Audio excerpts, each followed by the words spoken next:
Hi guys, welcome to the next episode of Breaking the Myth. I'm Deepti, founder of Heal Clinic, which is a wellness platform where we work with different energy therapists looking at emotional, mental, physical, and spiritual well-being.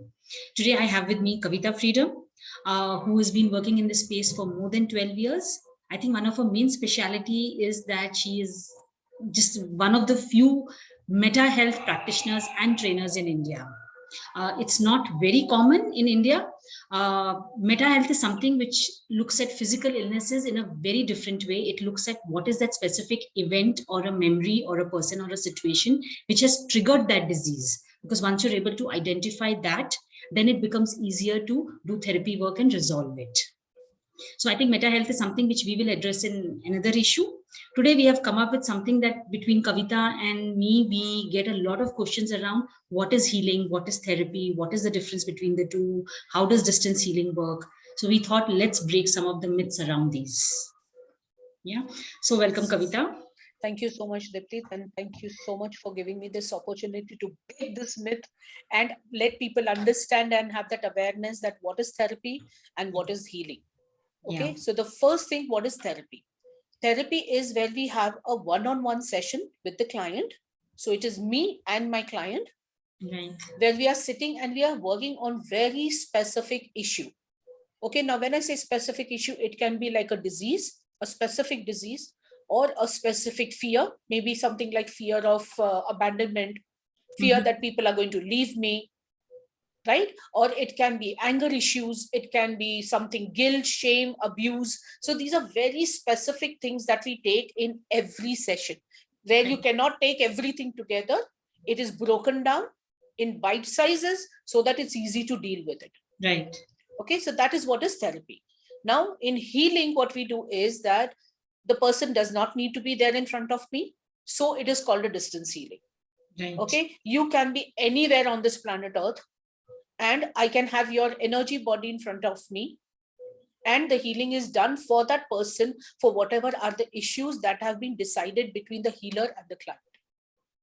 Okay, so before we go ahead, you mentioned energy body. Now, for the listeners who are not very familiar, what is the difference between our physical body and energy body? Okay, physical body is the way the two of us are sitting right now. You are physically here, I am physically here. Now, when I say energy body means if Deepti wants me to do some healing for her, Deepti doesn't even need to be like this in front of me. Okay. I visualize you in front of me. And people who are intuitive, who are clairvoyant, they can see the aura, they can see the chakras, they can see what is happening in that energy space. And then the healing is done on the basis of that. So we say the energy body. Right.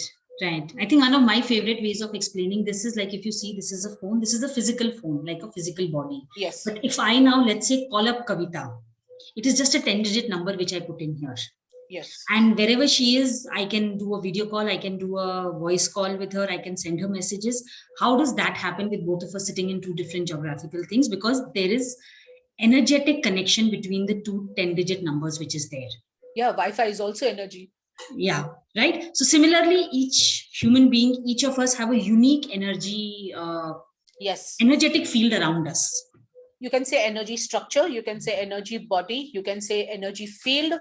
Yeah. Many different names are there, but basically it is you literally standing in front of me, but not physically, in energy. Right. And it's unique to each person. It is unique to each person. Right. So I think one of the other questions which a lot of people come up with is that, okay, I understand that we all have an energy body, but when you say distant healing, how are you able to work from a distant and actually help me balance my energy and work on my issues? Okay, so let me explain it with a very simple example here.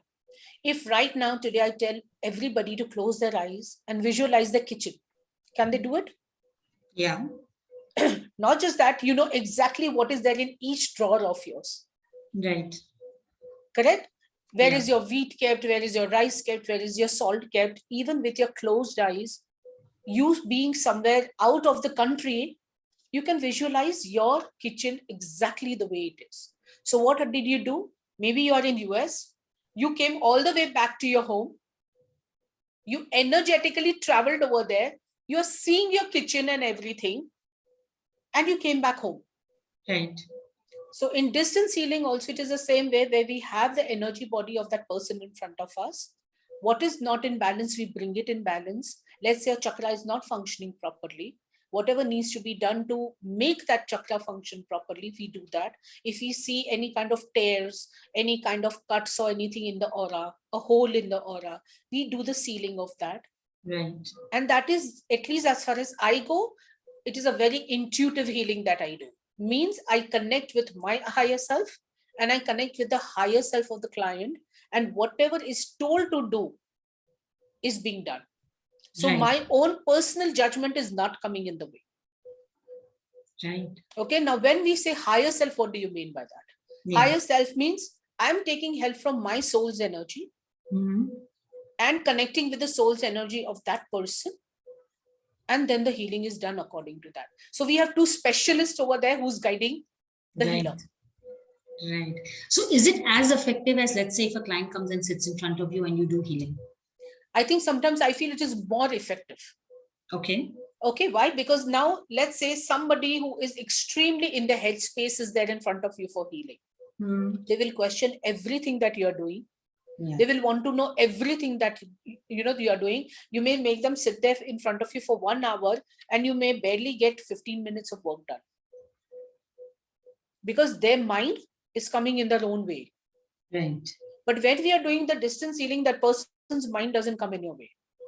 So when you do distant healing, do you need the person at that time to be still, to be lying down, or they can continue with their life? They can continue doing whatever they are doing, because what is happening is you're working on the energy body, and then the energy body is put together with the physical body. Right.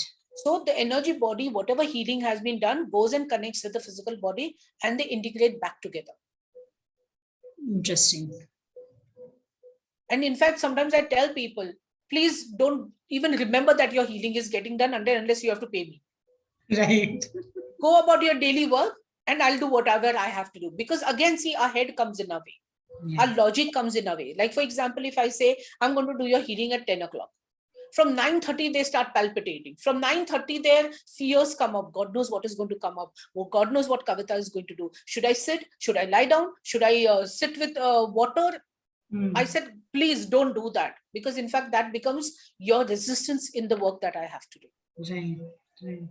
So tell me, when a client comes to you, how do you decide whether the client requires therapy or the client requires healing? Okay.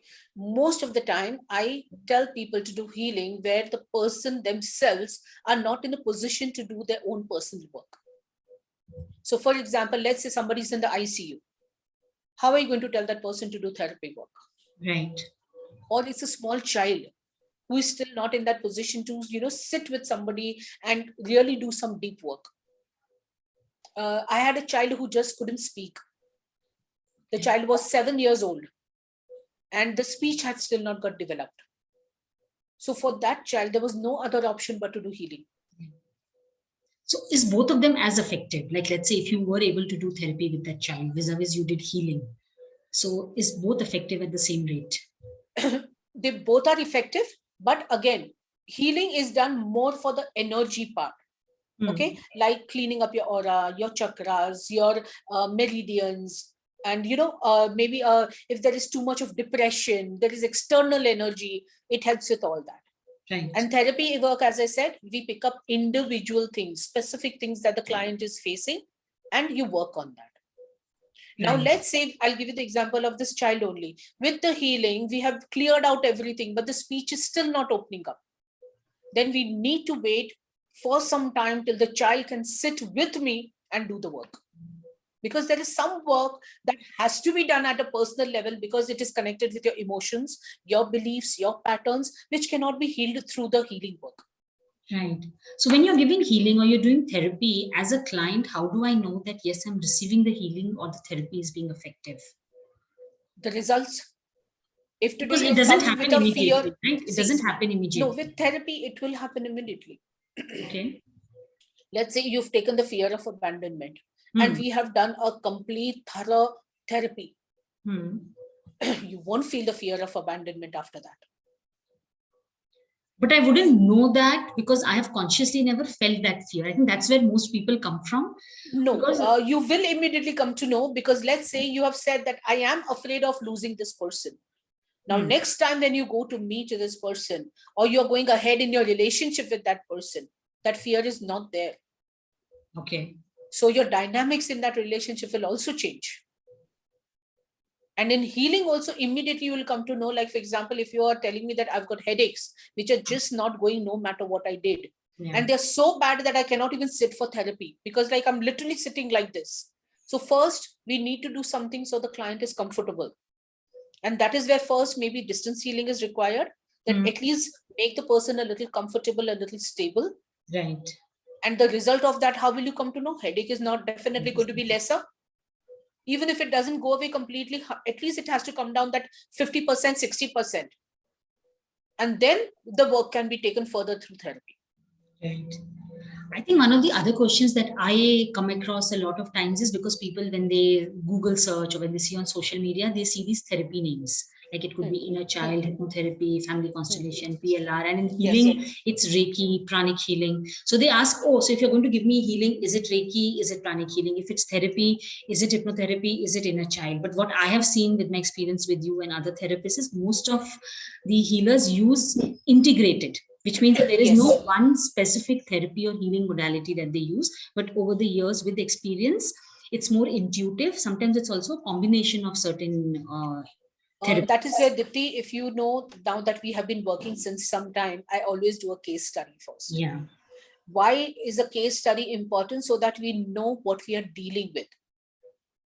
How many beliefs are there? How many patterns are there? What all major emotions are there that are, creating a mess in the life? Right. So once you have that clear idea, I can then tell the client whether healing is going to be there for them, whether it is going to be therapy, or whether it's going to be a combination of the two. Right. Because sometimes you may even need a combination. Like, for example, let's say a woman has come to me who is in an abusive relationship. She can do her part of the therapy work. But what can we do about the husband who's beating her up? So healing for the husband is required. Okay, so that's going to be my next question. So here, let's say we don't have the permission from the husband because he doesn't believe in healing. Then is it okay to do healing for the husband? As far as possible, if the person is in a space to take decisions, that person's approval, permission is mandatory. Right. Okay. But when, at least this is what I have seen typically, when there are such abusive people who just beat up for the heck of it, they're not in the proper mental state. Right. So during this time, to help this woman who is in this bad situation, we can ask the permission of their higher self. Of the husband's. Yes, the husband's higher self. And if the higher self gives permission, then we can go ahead. But if the higher self also doesn't give the permission, then you can only work with the woman. Right. Right. Because in this case, fine, it's an abusive relationship and it's a husband-wife relationship. But there are many times when we get calls from, let's say, the girl or the boy saying that, we have been in a relationship, we have broken up now. Do something to that other person so that that person comes back in my life. I will turn around and move away. Because manipulation is not allowed in healing. Right. Trying to get things your way because that suits you, that is not okay in healing. And in fact, that's not going to work even in therapy. Right. If you have broken away from somebody and you're telling me that you want that person back no matter what, I will first tell you to see what is that within you that needs only this person. Right. It could be your clinginess. It could be your need, again, for that kind of a person in your life. It can be anything, Deepti. Right. So for these kind of things, I will definitely not do any healing work over here. Yeah. That person needs to take responsibility and see what is really happening in their space. Yeah, I think the key point that we're trying to communicate here is that each of us needs to take responsibility for ourselves. 100%, whether it is therapy work, whether it is healing. Let's say in healing, I come to understand that the person is extremely dehydrated. And I tell the person that you need to have sufficient amount of water because otherwise your bones and muscles are going to hurt further. Yeah. Okay. And if they don't do it, no matter what healing I will do, it won't be efficient. It's not going to help them. Yeah, I think this is something we see very often, and it's honestly frustrating for therapists because people think that if they have paid for healing or for therapy, their work is done. The therapist is going to do everything. But no, this is not like your painkiller where you take a pill and your pain is gone. Because here we are looking at permanent solutions. We are looking at. We are doing what you yourself cannot do. Yeah. In healing, we are doing what you yourself cannot do. But what you can do yourself, you will have to take responsibility for that. Yeah, because physical action has to be taken. Absolutely. Like if I've told you that you need to do grounding, for example, twice a day, but you're not going to do that. And every day I'm doing the healing. After that, you're stable for some time. Again, you become unstable. How long am I going to continue doing that? No, true, because this is something I find, so a couple of problems that we have come across where clients, where the healing stops in between is where they don't take responsibility. Yes. So after a few sessions, they say, oh, but you know what, nothing is happening, so I want to discontinue. Or the second thing I think is also where you have to be ready for a lot of past emotions and memories to come up. Because if we have to really sort out the challenges that you're facing currently, it has to do with what has happened in your past. So we have seen a lot of clients when those things start coming up and they are like, okay, this is something I don't want to deal with. I would rather live with the disease or the pain. Then it's a decision that you have made. You can't really say that the therapy has gone wrong. Honestly speaking, in fact, what we have been taught, I don't know whether I should be saying this on our social platform or not. In fact, no matter how bad a therapist you are, therapy always works. Because there will be something that you will get out of it. Yes. It is not possible that, you will not get anything out of it. Therapy always works. But for that therapy to become 100% effective, for that issue to go away, proper work needs to be done. Yeah. Which means that take responsibility. Yes. And I think that's a message with both Kavita and me really need to put it out there, because we are coming across more and more people who don't want to take responsibility, but they want the results. So, yes. And the best part is even after giving the result, many times they don't even acknowledge the result. So whether it is healing or therapy, like I'm sure you've understood now that in what cases we use healing, on what cases we use therapy, and there are times when both combined are used, and how distance healing works. So hopefully your questions are answered. If you have any other questions, do put it in the comment and we'll try and answer them. If you can give us your contact number, we'll get back to you with the answers. And thank you so much for listening to us. And this is Breaking the Myth. So if you have any topic where you feel that you need more information, or you are surrounded with myths or beliefs and you want to break them, do let us know. We'll try and address those topics here. I would like to just add one more thing over here, is that we can also do healing for houses. We can do healing for the land. Yes. Okay. Why I'm talking about this is because the house and the land is not going to sit and do therapy with you. So there are these kind of certain things where only healing is going to work. Yeah. No, I think even healing for businesses is very, very successful. So you're talking about that you can do healing, even therapy work sometimes for non-living things. To give you a small example, just last week I'd opened a new account and I was having issues in changing certain contact details because I filled a form, they misplaced the form. I actually sat and I gave healing to that particular thing, saying that, you know what, and in 3 days, that problem was sorted out, which for the last 1 month I've been facing. And all it just answered it. So all I did was, like, it never occurred to me before, because sometimes even though I do healing, but then I forget that, I can do healing for this. Yes. So all it took was 10 minutes of me sitting down and giving healing to that thing. So anything in your life, if you have lost something in your life, if there is a house where you don't feel comfortable, the vibes are not right, the land, as she said, property is not getting sold, property is not, court cases.